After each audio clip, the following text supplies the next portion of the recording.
I'm Anderson Cooper. Coming up next on 360, intimate memories of Ronald Reagan's final days as seen through the eyes of his daughter. Join us as we remember America's 40th president on the evening he's laid to rest. Trust 360 coming up next. Good evening, I'm Anderson Cooper. A family mourns. The nation says a last goodbye to an American president. 360 starts now. At the National Cathedral, presidents, prime ministers, and princes said farewell to Ronald Reagan. Tonight we look at two special relationships he shared. One powerful with British Prime Minister Margaret Thatcher, one personal with his daughter Patty. Tonight, Ronald Reagan returns home. A special edition of Anderson Cooper 360. Good evening. Thanks for joining us tonight. I went to Ronald Reagan's funeral today in Washington, not as a journalist or as a partisan. I went with my mom, a friend of Nancy Reagan's. When my brother died some 16 years ago, Mrs. Reagan came to his funeral. We rode in her car to the burial site. I remember the look on my mom's face that day, the stunned, far-off gaze, the silent sadness she wore like a cloak. I saw that face again today. This time it was Mrs. Reagan's. As she visited with her husband one more time, I think we all saw it on TV. You might have heard some people call today a day of closure. If you've ever lost a loved one, you know there is no such thing. Some have said the media has overcovered this story. A lot of your emails tell us just that, and perhaps you're right. Tonight, the wall-to-wall coverage will come to a close. For Nancy Reagan and the family, of course, the grief does not end so quickly or so easily. If in a few moments Ronald Reagan will land in California today, he left Washington for the final time. Judy Woodruff was covering it for CNN. She joins me now. Judy, your particular moments today that stand out to you? Well, there were several. I mean, again, Anderson, just the pomp and circumstance of it all, the beauty, the simple elegance, the flag-draped casket, that moment that you just mentioned of Mrs. Reagan bending over the casket to touch it once again, the flag. But I think during the service itself, I was struck by the first President Bush, George H.W. Bush, combining humor with his remembering Ronald Reagan, the little story about, you know, remembering meeting with Bishop Tutu, and how was the meeting? And he said President Reagan said so-so. I mean, there were those touches, and I think that was the humanity that we wanted to hear, and we did get some of that today. It was also striking to see all those dignitaries and sort of the elite of Washington who had come out, and yet at the same time I couldn't help but feel as I was sitting there in the cathedral about all the other people who had come all week long in California and Simi Valley, but also in Washington, standing on line, sometimes in 90-degree heat, to see this man who they saw not only as their president, but in many cases as their friend. And Anderson, when I look back on this week of remembering Ronald Reagan, it's those people that you mentioned I'm going to remember. I'm going to remember the crowds that we saw standing in line when you and I were out there last Monday at the Reagan Library in Simi Valley, and I'm going to remember the crowds here in Washington. That's the spontaneous outpouring of connection with this man. Today was an invited-only group, and yes, it was important, and it was formal, and so forth, and a lot of important people were there. But what really matters, it seems to me, in the last analysis, is how many ordinary Americans came out. And I think that will be my memory as well. Judy Woodruff, thanks very much. Great coverage today. Thank you. Thanks. Let's take a look at this day. It was a difficult day, of course, for the Reagan family, a day that started early for Nancy Reagan. Early this morning, Nancy Reagan visited her husband as he lay in state in the Capitol Rotunda. Yet another very private moment of grief in very public view.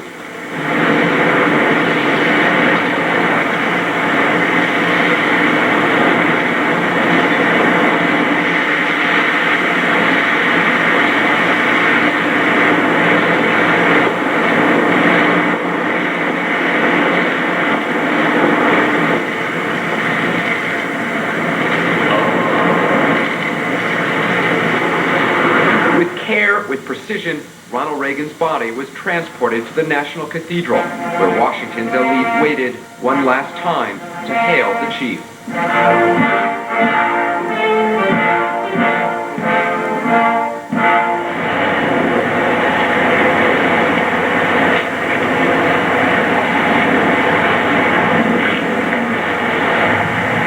President and Mrs. Bush were there, so were the 4 living ex-presidents, foreign dignitaries, old friends like Margaret Thatcher of Great Britain and Mikhail Gorbachev, last leader of the nation Reagan once branded the evil empire. Front and center as she had been in his life, Nancy Reagan sat surrounded by family.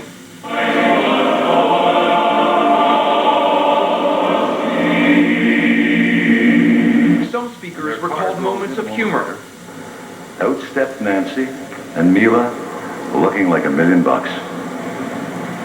And as they headed towards us, President Reagan beamed. He threw his arm around my shoulder, and he said with a grin, "You know, Brian, for 2 Irishmen, we sure married up." Some were at times nearly overcome with emotion. As his vice president for 8 years, I learned more from Ronald Reagan than from anyone I encountered in all my years of public life. Perhaps most memorable of all, a taped address by an ailing Margaret Thatcher, her body weak, her words still stunningly strong. We have lost a great president, a great American, and a great man, and I have lost a dear friend. President Bush paid homage to a fellow Westerner. When the sun sets tonight off the coast of California, and we lay to rest our 40th president, a great American story will close. Breathe that! Huh!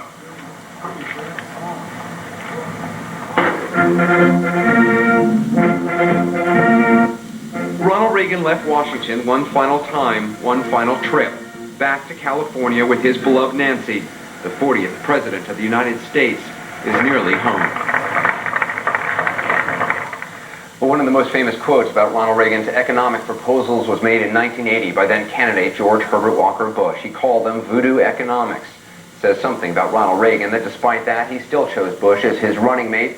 And a quarter century later, Bush's son, the current president, embraces many of those policies. As you've seen, both Bushes paid tribute today to Reagan, the past and the present coming together to honor a political mentor and a friend. CNN senior White House correspondent John King reports.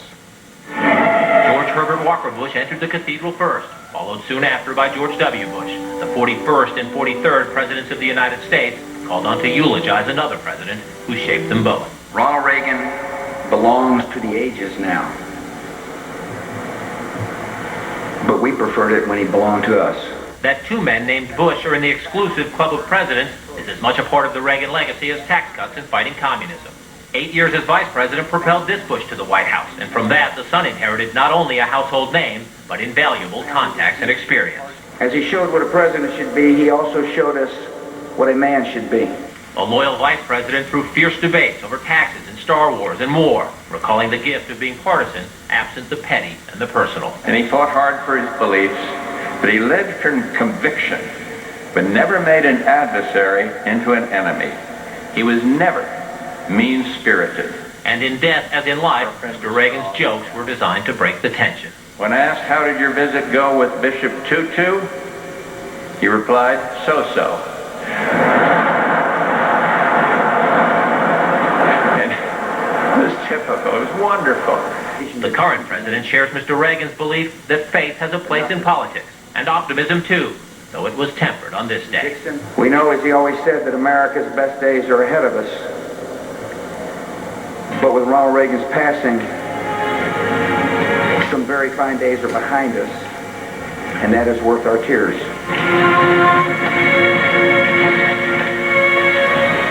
John King, CNN, the White House. After a series of strokes, former British Prime Minister Margaret Thatcher was told by her doctors to curtail public speaking engagements. But she had made a promise to Ronald Reagan, a promise to speak at his memorial. 18 months ago, she taped a eulogy, and today Thatcher reminded us and America why they called her the Iron Lady. With the lever of American patriotism, he lifted up the world.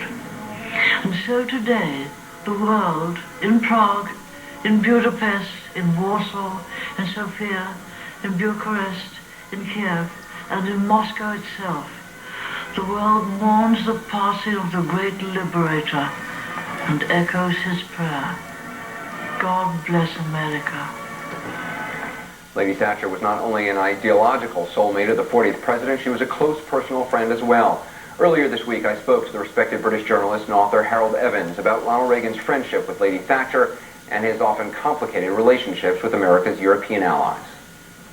They came together, Margaret Thatcher, the Iron Lady, and Ronald Reagan, before he was president and before she was prime minister. They had a few minutes meeting. It was supposed to be in London. But the meeting went on and on and on for probably about 2 hours, because they did find this common bond that you mentioned between economic freedom and political freedom, but also they liked each other. Now, she was very direct and very icy, not as warm as Ronald Reagan, but the bond was immense. And afterwards, Reagan was saying to an Englishman, you know, she could be prime minister. And the Englishman said, are you kidding? She's a woman. And Reagan said, don't forget Queen Victoria, young man. Of course, the Englishman said, hey, you're absolutely right.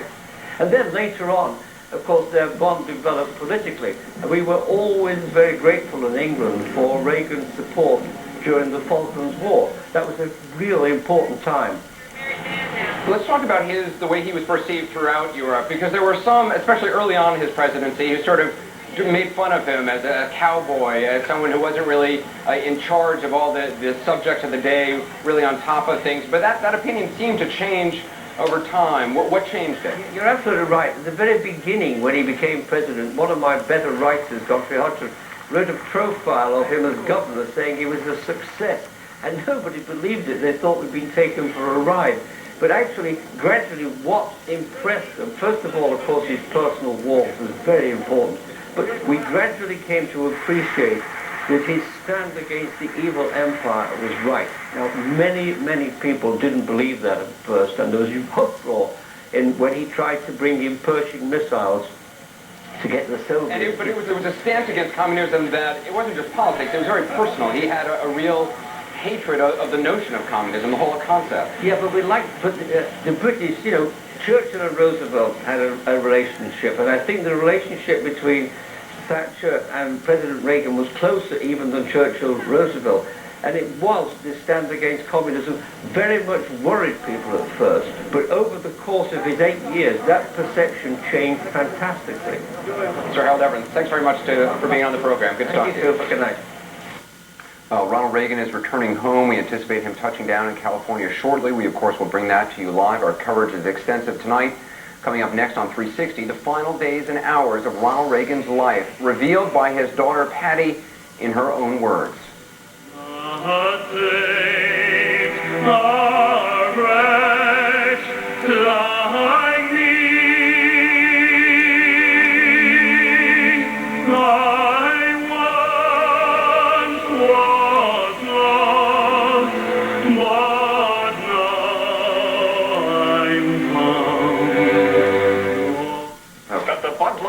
We're proud that our beer is made with all natural ingredients and is low in carbs. So few, in fact, it's easy to burn the carbs in one Bud Light. That's why we've created the Mini Treadmill 2010. Use your treadmill at home, on the town, even in the gym. And it stores conveniently away till you need to use it again.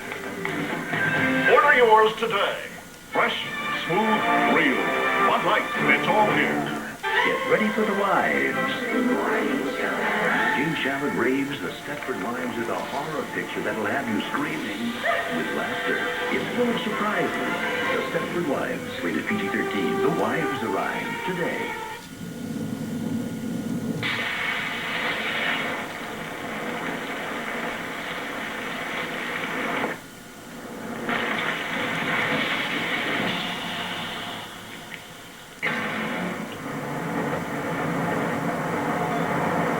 At Lexus, we realize that no car can control the elements. But that didn't stop our engineers from designing one that actually embraces them.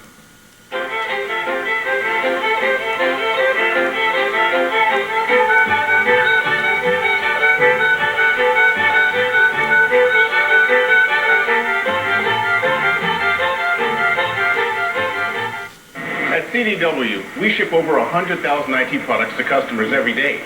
So how can we do it even faster? One word, wormholes. I think it could really change things. It could take our shipping system to a whole new level. Now I just need to figure out the whole space-time continuum thing. For the top brand IT products you need, when you need them, you can always expect more from CDW. And you were looking at a live picture from Point Mugu, California. Some of the young Californians waiting for the return of Ronald Reagan to the state that made him, both professionally and politically, and the state that he loved so much, and the state he will be buried in just a few hours. During his White House years, Ronald Reagan liked to escape as often as he could to his ranch in Santa Barbara, California. When he did, he would first fly into where you just saw, Point Mugu, the nearby naval base in Ventura County. Tonight, the plane carrying the former president's body will land. We anticipate it within the half hour. Scheduled touchdown about then, about an hour from the start of Ronald Reagan's final internment service. CNN's Thelma Gutierrez is standing by live at Point Mugu. Thelma? Yes, you're right, Anderson. The presidential aircraft is scheduled to land in about a half hour. On its way to Point Mugu, though, it will fly at low altitude over the library at Simi Valley, which will be the president's final resting place. Now, you can see a shot of a huge amount of people. There are thousands of people who have come here. They are military people, local dignitaries, and 8 sailors from the USS Reagan who will greet the procession. Also behind me on the flight line, you can see a blue vehicle. Now, this has a loading device on it which will move the casket from the aircraft to the hearse down below. The military pallbearers will pass between 2 lines of color guards.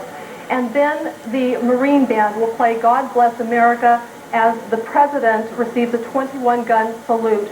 Then the motorcade will begin its journey to the Reagan Library. Anderson. Thelma Gutierrez, thanks very much. Standing by live at Point Mugu. As Thelma said, should be within the half hour. Of course, we will bring that to you live, as we will all developments tonight. The Reagan children, of course, didn't always have a close relationship with their parents, but the family has come together during the former president's long battle with Alzheimer's. This morning, Patty Davis was close by her mother's side, as she has been all week. In this week's People magazine, Patty Davis writes about her father, his final days, and his long journey into darkness. And I quote, "His hand is as pale as the blanket covering it," she writes, "and sometimes his breath just stops as seconds pass by, and I wonder and hold my own breath. My father is dying, and it feels like I've never thought about it before, even though I've been living with the thought for a decade." That is just one of the excerpts from Patty Davis that is going to be in People magazine this week. People magazine senior editor Patrick Rogers joins me now. Patrick, thanks for being with us tonight. It is an extraordinarily moving piece of writing, and extraordinary personal work as well. This death was anticipated for a long time, and yet the grief is very real and very strong, and I think for Patty Davis perhaps a little unexpected. I think that the family anticipated that there would be relief after these 10 years of watching President Reagan fade away into this disease. But when the moment arrived, absolutely, they were heartbroken. The scene that Patty describes of her mother crying, and it was devastating. It's obviously been just an extraordinarily tough journey for them all. And she has not had a close relationship over the years with Nancy Reagan by all published accounts. But they really do seem to have come together lately. And let me show you one other thing that she wrote. She says, quote, "My mother is," she calls this, by the way, a snapshot in waiting. "My mother is tiny, her weight against me light. The back of her head is cupped in my hand, but her grief is huge and so heavy it pulls on the joints of my body. It will be okay, I tell her, but I have no idea if it will be." Why do you think she wanted to write this? Patty's always written about her family. If you recall, she wrote like a thinly veiled novel about the family, and she told me, because I asked her this, like at this moment, you have time to write, and she said, I write. That's what I do. That's how I move through the world. So I think it's just part of what she's done all along. The article was written before he died, but also there's some addendums part to it after he died. I want to read one other segment that she wrote about the last moment she shared really with her father. Quote, "When his breathing told us this was it, he opened his eyes and looked straight at my mother. Eyes that hadn't opened for days did, and they weren't chalky or vague. They were clear and blue and full of love, and they closed with his last breath. If a death can be lovely, his was." A remarkable moment. Absolutely. Patty told me that she had even asked one of his nurses in advance, do you think You know, a lot of people when they die, they do have a last moment of lucidity. Do you think I might have that? The nurse on duty that day, her father had just died, and she said, well, I had that for mine. But in your case, you're dealing with Alzheimer's. That's probably not going to happen. So this was completely unexpected. You talked to her last on Tuesday. That's right. How's she doing? She seemed sad but completely composed. But surprised also by the sort of outpouring of emotion. Absolutely, and taking a great deal of comfort from that. You might think, you know, if your father's the president, you're used to having, you know, a nation of people who admire him, but certainly at this moment, that meant a lot. Meant a lot to that family. But she mentioned specifically there was a moment of silence at Yankee Stadium that her mother was touched by that. It's a beautiful piece of work. Patrick Rogers for People. Thanks for being with us. Thank you. Well, 360 next, we're going to go live to the Reagan Library in California, where they are preparing right now, as you see, for the burial of President Reagan.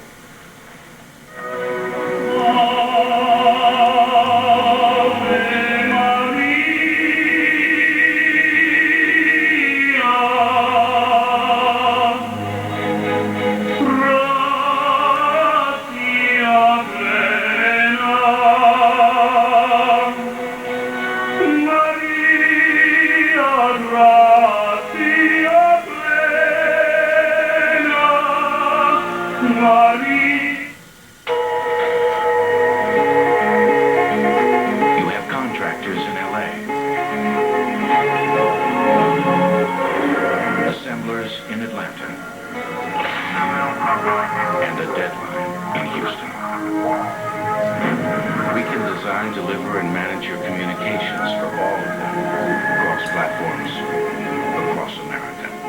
Consider the dots connected. SBC. Everybody knows one. The guru of the game.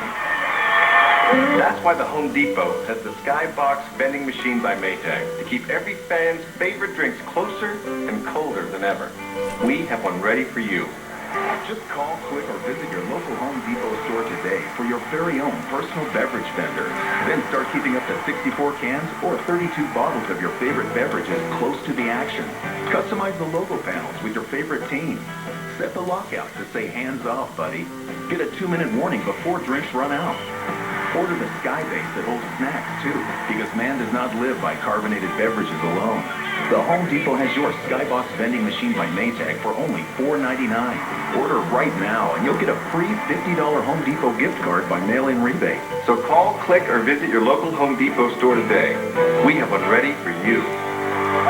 The Home Depot. You can do it. We can help. Here's what we're working on tonight for Newsnight. What the nearly 10,000 letters that Ronald Reagan wrote reveal on a special edition of Newsnight. CNN, 10:30 p.m. Menards is your Father's Day gift headquarters. Choose from over 50 different Stanley hand tools on sale for less than $10 each. Like a graphite handle hammer, 25-foot lever lock tape, or ratcheting screwdriver on sale now. Get the most out of your power tools with help from Vermont American. Choose from over 150 different kinds of bits, blades, and accessories, all on sale for 20% off. Plus, a Menards gift card is always a great gift idea. Save big money at Menards.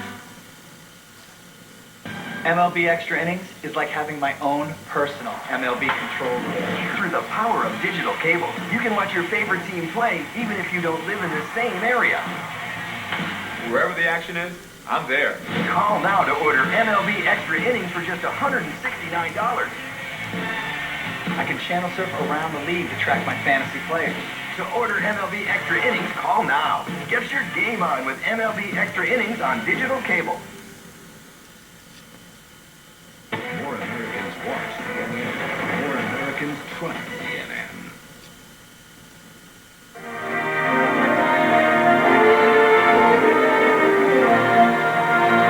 You're looking at a live picture at the Reagan Presidential Library, where friends and family mourners have begun to gather to await the arrival of President Ronald Reagan, one final journey home. The spot where he will be buried was chosen by Mr. Reagan and Mrs. Reagan before the Presidential Library opened in 1991. It's a hilltop site with panoramic views westward, the perfect spot, they say, to catch the fading light of day. The plane carrying the president's casket should be arriving in California in a matter of moments. Then a motorcade will carry it to that final resting place atop the hill for burial at sunset. CNN's national correspondent Frank Buckley is there waiting at the Reagan Library. Frank?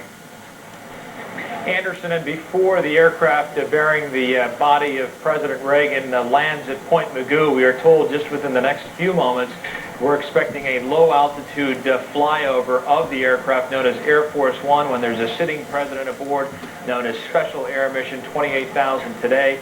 It is expected to pass by at any moment and within sight of the library. Once the aircraft lands and everyone travels here by motorcade, and there will be a very choreographed ceremony for the final burial services that will include remembrances from the Reagan children.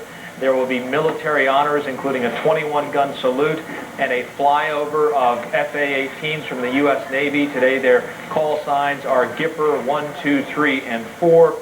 And there will be music, including a lone bagpiper who will play Amazing Grace as the casket is taken to its final burial spot. Anderson? Should be a very moving moment, of course. Frank Buckley, thank you very much for that. Tonight we leave you with President Reagan's own last public words from a handwritten letter to the American people. It was written in 1994 after he learned he had Alzheimer's. My fellow Americans, he wrote, I have recently been told that I am one of the millions of Americans who will be afflicted with Alzheimer's disease. Upon learning this news, Nancy and I had to decide whether, as private citizens, we would keep this a private matter or whether we would make this news known in a public way. In the past, Nancy suffered from breast cancer and I had my cancer surgeries. We found through our open disclosures we were able to raise public awareness. We were happy that as a result many more people underwent testing. They were treated in early stages and able to return to normal, healthy lives. So now we feel it is important to share it with you. In opening our hearts, we hope this might promote greater awareness of this condition. Perhaps it will encourage a clearer understanding of the individuals and families who are affected by it. At the moment, I feel just fine. I intend to live the remainder of the years God gives me on this earth, doing the things I have always done. I will continue to share life's journey with my beloved Nancy and my family. I plan to enjoy the great outdoors and stay in touch with my friends and supporters. Unfortunately, as Alzheimer's disease progresses, the family often bears a heavy burden. I only wish there was some way I could spare Nancy from this painful experience. When the time comes, I'm confident that with your help, she will face it with faith and courage. In closing, let me thank you, the American people, for giving me the great honor of allowing me to serve as your president. When the Lord calls me home, whenever that day may be, I will leave with the greatest love for this country of ours and eternal optimism for its future. I now begin the journey that will lead me into the sunset of my life. I know that for America there will always be a bright dawn ahead. Thank you, my friends. May God always bless you. Sincerely, Ronald Reagan. You see the plane carrying the casket of Ronald Reagan to California. I'm Anderson Cooper. Up next, our special coverage of Ronald Reagan's funeral continues with Wolf Blitzer and PAULA ZAHN.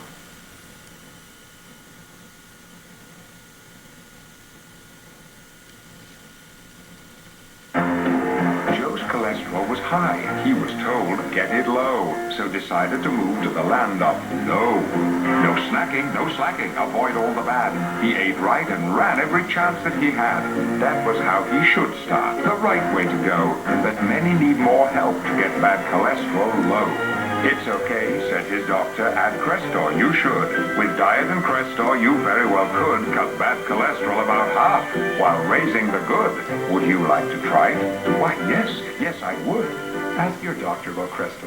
Crestor is not for everyone, including people with liver disease, women who are nursing or pregnant, who may become pregnant. Simple blood tests are needed to check for liver problems. Tell your doctor about other medications you are taking, or if you experience muscle pain or weakness, or there may be a sign of serious side effects.